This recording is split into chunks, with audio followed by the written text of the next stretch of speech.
ainda é praticamente um Vietnã que se perde no Brasil por acidentes de carro. A pessoa mata, a pessoa amputa o outro e fica livre para poder fazer de novo a mesma coisa ou até pior.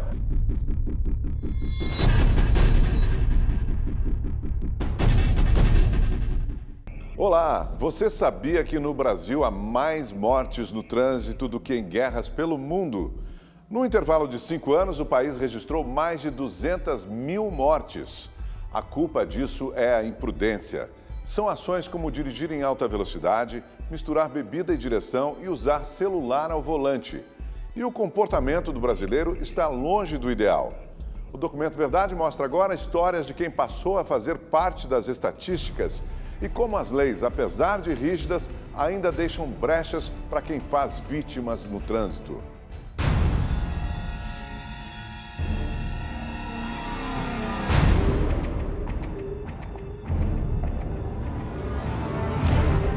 Todas essas pessoas foram vítimas da imprudência de motoristas no trânsito. Tragédias que interromperam sonhos em fração de segundos. Vitor Gurman é um dos rostos que estampam uma epidemia de acidentes enfrentada no Brasil, que tiram vidas, deixam sequelas e consomem bilhões de reais por ano. As câmeras de segurança gravaram os últimos momentos de vida de um jovem de 24 anos. Em julho de 2011, Gabriela Pereira, de 29 anos, atropelou e matou Vitor. As imagens mostram que ele estava dentro da lei, atravessando a rua na faixa de pedestres. Mas Gabriela não estava. A via era de 30 km por hora, mas ela estava bem mais rápido. O rapaz foi socorrido e internado num hospital com traumatismo craniano, mas morreu 5 dias depois. Ele, no dia do crime, ele morava a 8 quadras do lugar que ele foi jantar. Como poderia ser que ele fosse beber vinho, ele não era de beber muito, mas ele preferiu deixar o carro em casa e ir a pé. E foi vítima de alguém que egoístamente pensava diferente. 7 anos após a tragédia, o processo contra Gabriela Pereira ainda corre na justiça. O caso já sofreu várias reviravoltas. Para o Ministério Público, ela assumiu o risco de matar ao dirigir alcoolizada, por isso o crime seria um homicídio doloso. Porém, no ano passado, o Tribunal de Justiça de São Paulo decidiu que não houve intenção de matar e tudo mudou para crime culposo. Gabriela não vai a júri popular e, se for condenada, deverá ter uma pena bem menor. O processo ainda aguarda uma decisão do Superior Tribunal de Justiça. Para a família da vítima, permanece o sentimento de impunidade. Ele é muito doloroso, né? O Vitor não vai voltar, todo mundo sabe disso. Mas a gente tem a sensação que o dia que a justiça falar que ela tem que ficar presa 1 ano, 7 anos, 10 anos, 2 anos, e ela cumprir essa pena, o livro se fecha. O fato de não ter acontecido nada talvez seja o causador de tantas outras mortes que todo dia ocorrem no Brasil. Isso não é um acidente. Acidente é tudo aquilo que não pode ser evitado.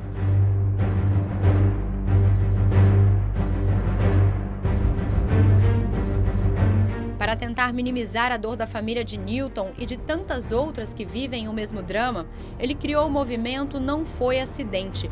O objetivo era conscientizar futuros motoristas, além de apresentar mudanças às leis de trânsito brasileira.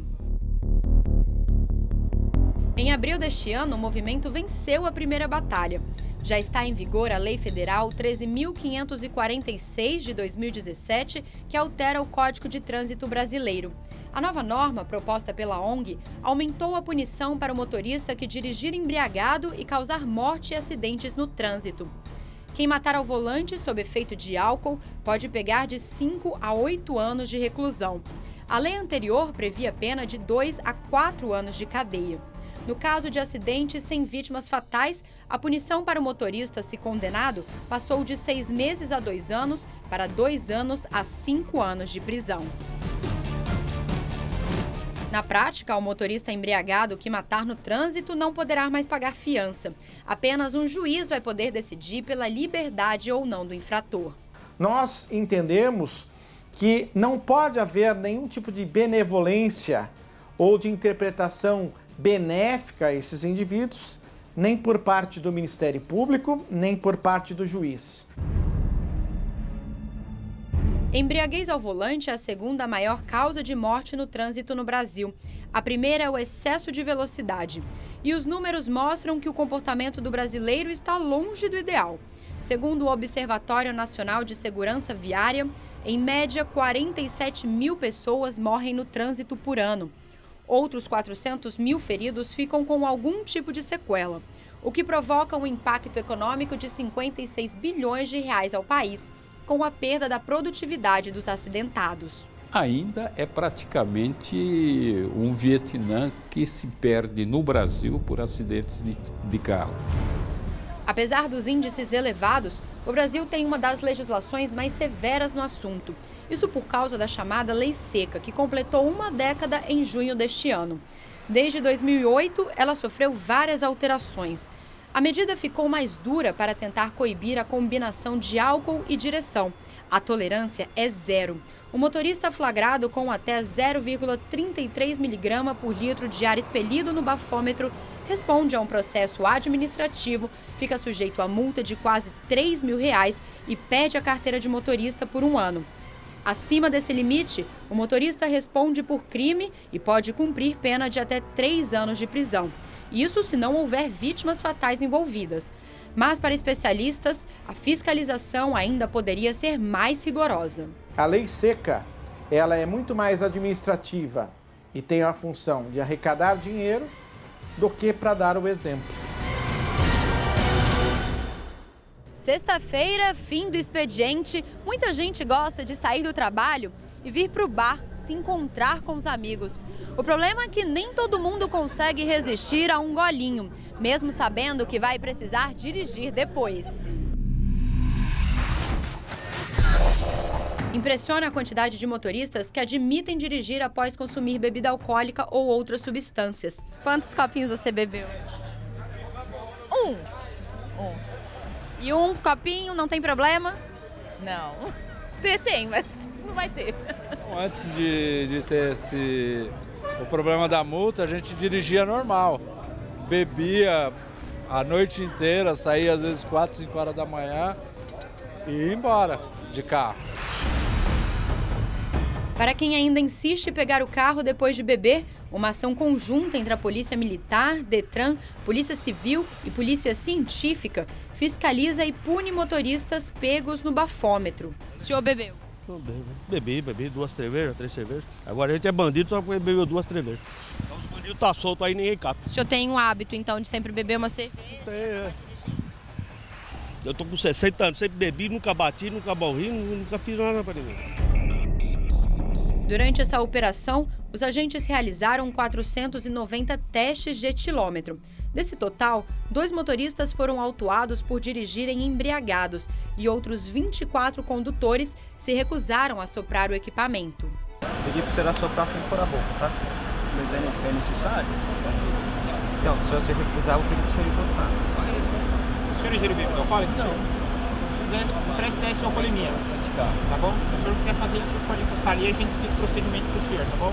A pessoa acaba recusando o teste achando que não vai ser punida, né? Ela acha que não vai sofrer sanção, não vai conseguir comprovar que ingeriu bebida alcoólica, porém tem autuação pela recusa.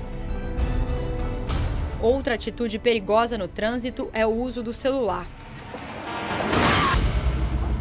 A mania de atender uma ligação ou responder uma mensagem de texto enquanto dirige tem se tornado cada vez mais comum. Marcelo já bateu o carro 2 vezes por falta de atenção ao mexer no celular. Mesmo assim, ele assume que não consegue largar o aparelho nem enquanto dirige. Não mudou nada. Não muda. Eu acho que não muda muito, é um hábito, né, que você tem. E aí você não pode estar desligado, desconectado. E aí você fica conectado sempre e acha que as coisas são muito importantes. E aí você... Vale lembrar, de acordo com o Código de Trânsito Brasileiro, dirigir ao celular é uma infração gravíssima. Não há urgência nenhuma para você atender 10, 15, 20 minutos depois. Essa ansiedade também é que acaba matando.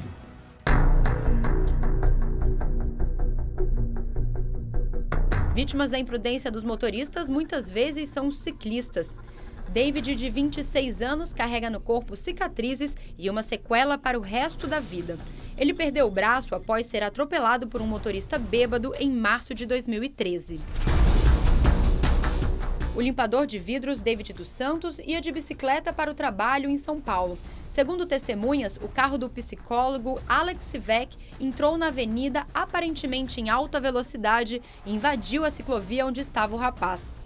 Com o choque, o braço direito de David ficou preso no para-brisa e acabou decepado entre o ombro e o cotovelo.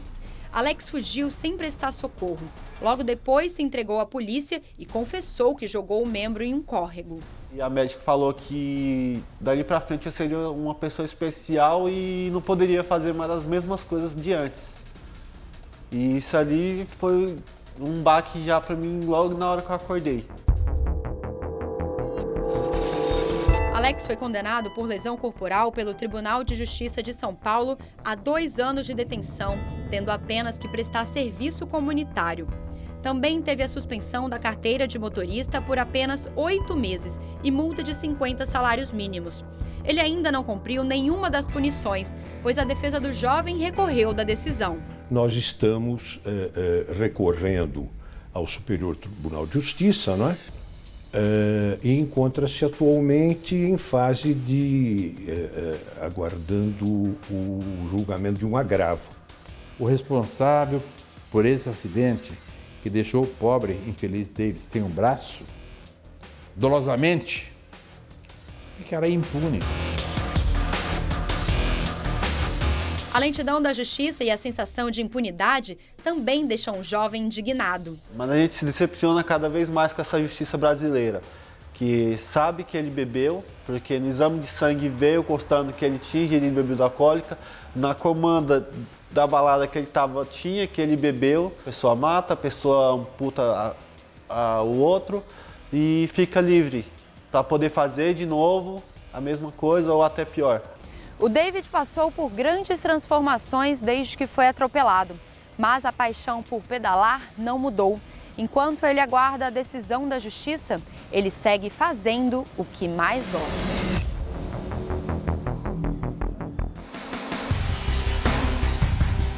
Pamela também é mais uma vítima da violência no trânsito.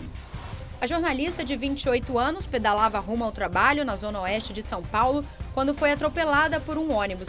Desde que começou a usar a bicicleta diariamente há 3 anos, ela já sofreu acidentes parecidos outras 2 vezes. A bicicleta é o principal meio de transporte da Pamela todos os dias. Mais ou menos ela pedala uns 20 quilômetros para ir de casa ao trabalho e voltar. A gente colocou uma câmera no capacete dela para acompanhar esse percurso e conhecer as dificuldades que ela enfrenta no caminho. Logo na saída, ela passa praticamente colada nos carros que estão estacionados e precisa desviar das pessoas que estão entrando nos veículos. A jovem precisa dividir o trajeto com os carros por pouco tempo. 80% do percurso que ela faz tem ciclovias. Mesmo assim, a atenção é constante. Aí a gente vê essas coisas, ó. Motociclista passando na ciclovia para furar ônibus que fecha. É uma coisa que leva a outra.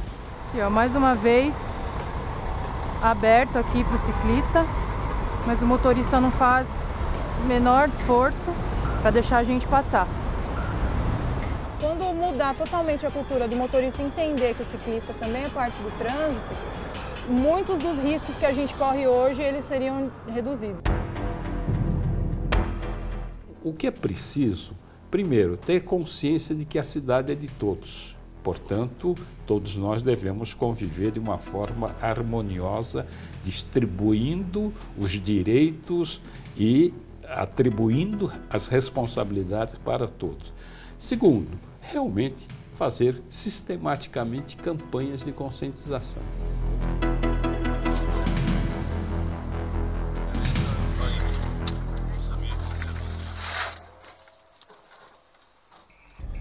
Mais de 7 bilhões de reais são gastos pelo governo todo ano com o tratamento de feridos no trânsito. Mas o prejuízo maior é na vida dessas vítimas. Em alguns casos, os traumas são permanentes. Muitas pessoas precisam se adaptar a uma nova realidade de limitações e têm um longo caminho de tratamentos físicos e psicológicos.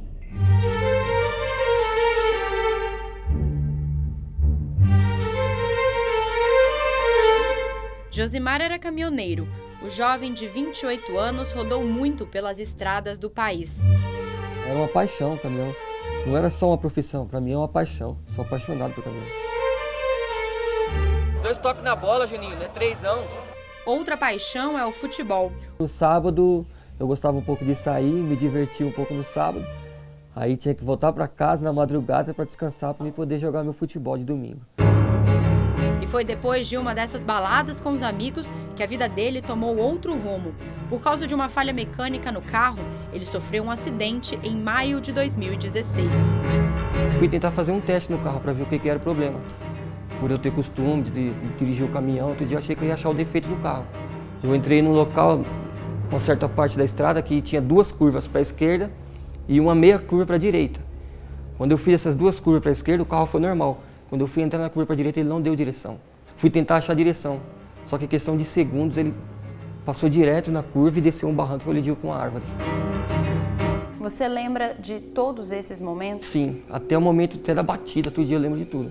Na hora da batida, eu senti só a dor, com a pancada, eu senti a dor e parei. Daí eu senti que eu não conseguia ter força nas pernas já. Ali eu já não sentia as minhas pernas, só senti o braço. No hospital, ele recebeu a notícia de que não poderia mais andar. Nesse momento, eu dei um corte no coração. Falei, nossa, acabou minha vida.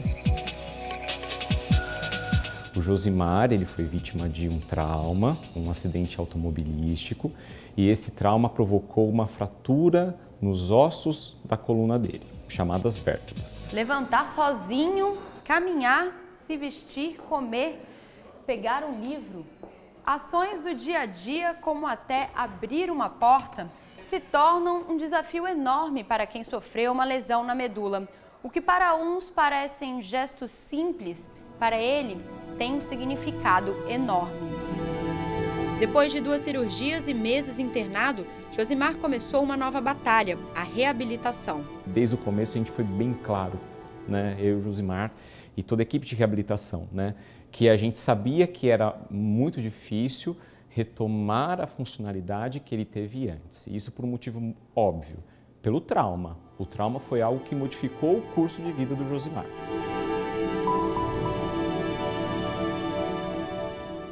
A nossa equipe veio até Caieiras, na região metropolitana de São Paulo, para conhecer a rotina do Josimar após o acidente. Já na chegada, a gente encara essa ladeira grande, que é uma dificuldade para ele também. A gente vai entrar aqui para conhecer a família e o dia a dia do Josimar. Os pais fizeram algumas adaptações na casa para dar mais conforto ao filho. Teve que mudar o formato de alguns móveis, né, para ficar mais fácil de eu me locomover aqui dentro. Meu pai tem vontade de fazer uma rampa na entrada, na escada, para poder ficar melhor, para poder descer. Ou se não, aprimorar lá na clínica mesmo, para poder descer com degrau mesmo. Com orgulho, Dona Cida, mãe do Josimar, conta que o filho se transformou após o acidente. Hoje ele fica em casa, ele é mais amoroso, eu tenho um outro filho, né? Embora dependa da cadeira de rodas, o ex-jogador de futebol não abandonou o Esporte Clube Alambique. Pelas grades do campo, ele acompanha os jogos agora como presidente do time. Daqui eu estou dando continuidade na minha vida, né? Eu não deixei de fazer aquilo que eu gosto. Eu deixei um pouco de praticar porque não tem condições agora. Mas eu tenho que acompanhar e continuar.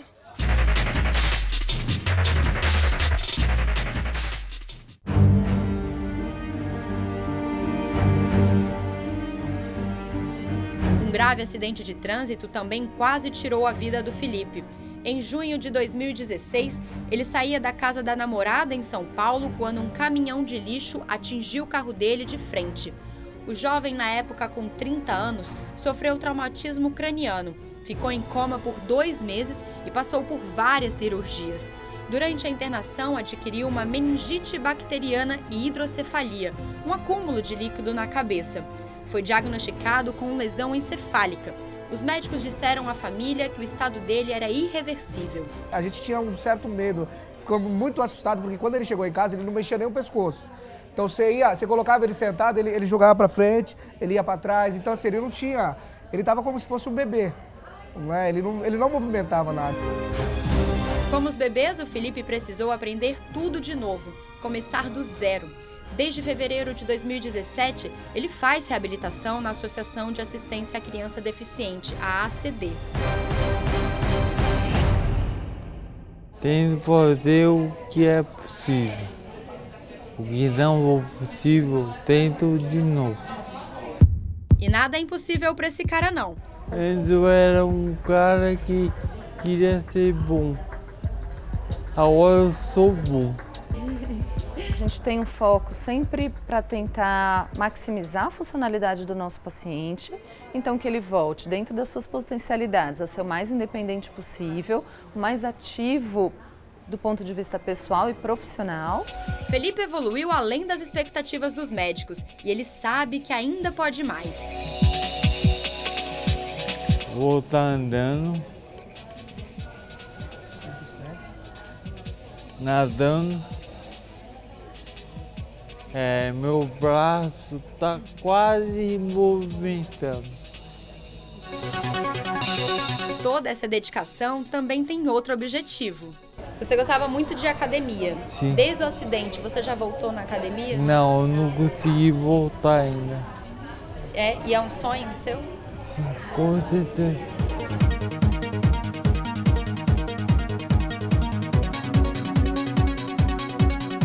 Após 2 anos do trágico acidente, ele voltou à sua segunda casa, como ele gosta de dizer. Bem-vindo,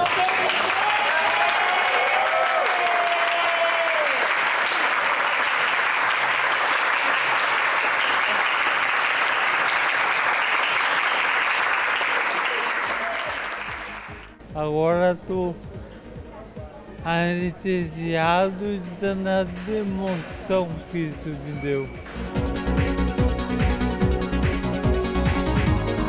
Ele sempre foi assim, quando ele queria uma coisa, ele sempre foi persistente. E ele sempre falou, eu vou ficar bom, eu vou ficar bom. E tá aqui, ó. Eu estou muito feliz ele estar aqui, estar melhor. Só o fato de poder estar falando, poder ouvir, conversar e brigar com ele novamente, né? Porque a gente brigava bastante, já é muito bom. Então eu sei que ele está muito feliz, conheço a carinha dele e eu sei que ele está cada dia mais forte para voltar e vai se voltar a ser 100% que ele era, com certeza. Estou vivo ainda. É o mais importante. Mais importante.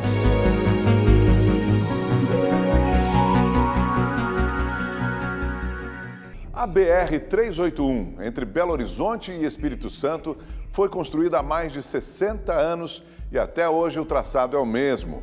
As pistas estreitas e as curvas sinuosas escondem perigos revelados em tristes estatísticas. Em um ano foram mais de 1000 acidentes e quase 100 mortes na chamada Rodovia da Morte. O Documento Verdade conversou com famílias marcadas por essa estrada e tenta explicar por que ela é tão perigosa.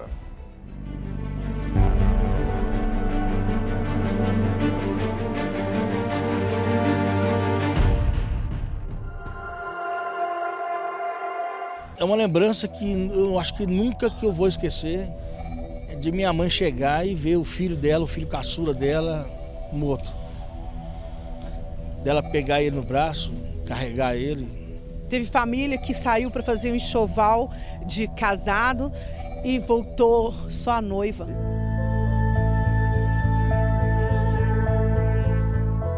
O histórico de tragédias na BR-381 é assustador. Só no ano passado, quase 100 pessoas perderam a vida no trecho que liga Belo Horizonte a Governador Valadares.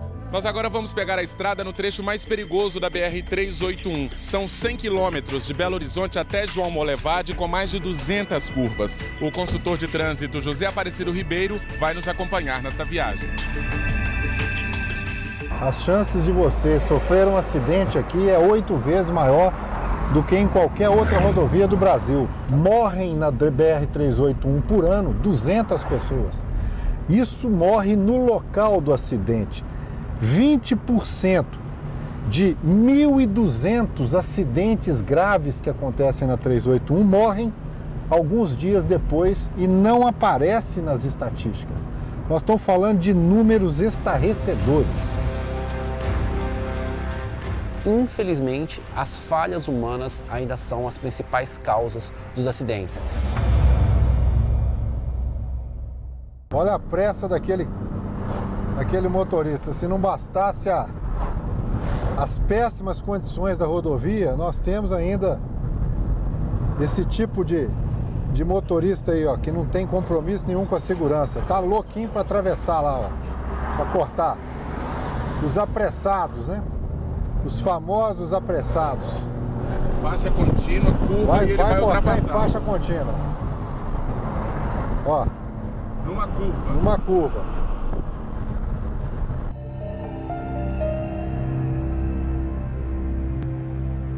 Essas cruzes aqui não deixam ninguém esquecer uma das maiores tragédias da BR-381. 8 pessoas morreram no acidente envolvendo uma van com estudantes e um caminhão. O irmão do Alessio foi uma das vítimas que morreram no acidente em março de 2009, que matou 8 pessoas na BR-381.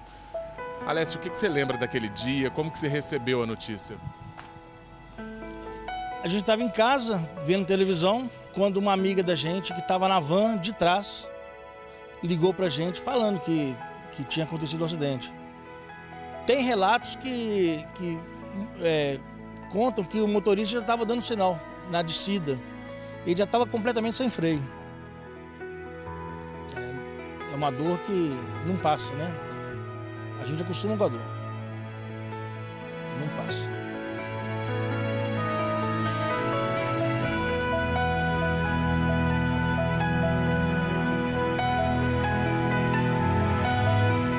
Equipe pronta? Pronto. Pronto. Levantar a vítima no 3. 1, 2, 3. Este grupo de socorristas atua há 10 anos na BR-381 e tem voluntários em mais de 25 cidades do interior de Minas. Nos primeiros 6 meses do ano, eles atenderam mais de 230 chamados. Nós somos mesmo que a Polícia Militar, Bombeiro Militar, porém nós somos voluntários. É um trabalho interessante, porque além de fazer os primeiros socorros no local, eles são parceiros da polícia, estão sempre aptos aí a ajudar a gente nesse resgate da população. A gente já anda com o material todinho dentro do veículo, a gente para, veste o uniforme, aciona a equipe e rapidinho se encontra lá no local. Equipe pronta? Pronto. A vítima no 3. 1, 2, 3. A missão dos socorristas voluntários é ajudar a salvar vidas, mas na BR-381 nem sempre é possível. O fato de ser uma rodovia extremamente antiga, com um traçado extremamente antigo, tem sim a sua parcela de culpa nessas ocorrências e até nesse grau de dificuldade que gera ao motorista. A solução apontada pelos especialistas é a duplicação do trecho norte da rodovia. As obras do governo federal começaram há 4 anos, mas nesse tempo todo pouca coisa foi feita. Uma obra que nós esperamos por ela mais de 30 anos e tudo indica que essa obra vai parar agora nos próximos dias por falta de verbas. A gente viu o sofrimento de muita gente, vocês não têm noção de como aquela BR é coberta de sangue, vocês não têm noção. O Nordeste tem a segunda maior frota de motos do Brasil, atrás apenas do Sudeste. Em muitos municípios não existe fiscalização de trânsito. Os motoqueiros abusam da velocidade e deixam de usar os equipamentos de segurança. Resultado, os hospitais ficam lotados de vítimas de acidentes. O vídeo tem apenas 20 segundos. O que você vai ver agora é um acidente de moto na visão de outro motoqueiro.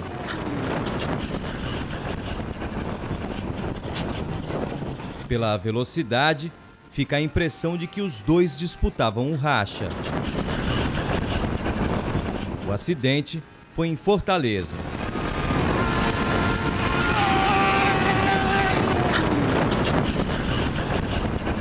A região Nordeste tem quase 6,5 milhões de motocicletas. Só fica atrás do Sudeste, que tem pouco mais de 8 milhões. O Ceará tem a maior frota de motos da região, 1.300.000. A maioria no interior do estado. Dos 184 municípios do Ceará, menos da metade tem um departamento municipal de trânsito, o que significa que nestas cidades a fiscalização praticamente não existe. E aí o que se vê é uma série de infrações. Se tivesse fiscalização, como é que a senhora estaria? De capacete, toda regular, né? Como não tenho medo de andar sem capacete. Todas as vítimas de acidentes de trânsito são atendidas aqui no maior hospital de emergências de Fortaleza. O tempo todo é paciente chegando, é ambulância aqui a todo momento e os motoqueiros são sempre as maiores vítimas. Na ocorrência de uma colisão envolvendo um motociclista, ele vai estar bem mais vulnerável. Olha só a gravidade da situação. Essa daqui é uma das enfermarias do hospital, a gente vai entrar aqui agora. Uma das enfermarias, vamos junto aqui. E dos 8 pacientes que estão aqui nesse leito, 7 foram vítimas de acidente com moto. O que houve com o senhor? Há quanto tempo o senhor está aqui? Estou dentro de 5 meses. 5 meses internado? 5 meses, isso. Como é que foi o acidente? E o rapaz foi ultrapassar indevido e me pegou. O que houve aqui? Rapaz, eu quebrei tíbia e quebrei fêmur. 5 meses aqui, não passou pela cirurgia ainda? Não passei. Está me esperando, aguardando. Agora presta atenção no depoimento do Francisco, que também está aqui nessa enfermaria. Olha a sinceridade dele, isso é muito importante, hein? Francisco, você sofreu um acidente de moto há 6 anos. Por que você sofreu esse acidente? Alcoolizado ao volante. Coisa mais errada do mundo que tem é você beber e dirigir de transporte. Não combina com bebida, transporte. O conselho que eu dou para todo mundo. Você estava embriagado, tinha tomado muita bebida alcoólica e pegou a moto e encarou uma estrada, hein? Com certeza, eu e um colega meu. Aí quase destruí a família. O que houve? Relembra o acidente aqui, como é que foi? Eu traspassei uma moto numa curva fechada, eu fui traspassar outra moto, não deu, eu bati frente com frente.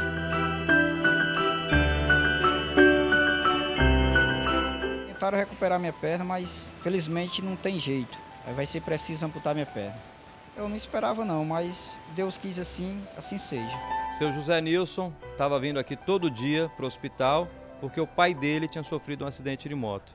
E aí, o que houve com o senhor? Todo dia eu faço o mesmo trajeto. Levo o acompanhante de manhã e trago o acompanhante à tarde, né? E quando foi ontem, ironia, eu sofri um acidente próximo ao JF. O carro avançou a preferencial e eu colidi com ele e voei por cima do carro. Se ele com capacete ele teve um trauma de face, uma lesão, se ele tivesse sem um capacete, possivelmente ele teria um trauma crânioencefálico, talvez incompatível com a vida. No ano passado, 849 pessoas morreram em todo o Ceará, vítimas de acidentes com motos. Quem sobrevive, mesmo depois do susto, muitas vezes não se intimida com a vida perigosa de quem anda sobre 2 rodas. É um risco, acaba tá correndo. Mas é o jeito, né? Não tem outra opção, quem protege a gente, que é outra coisa mesmo, me protegendo, só Deus mesmo.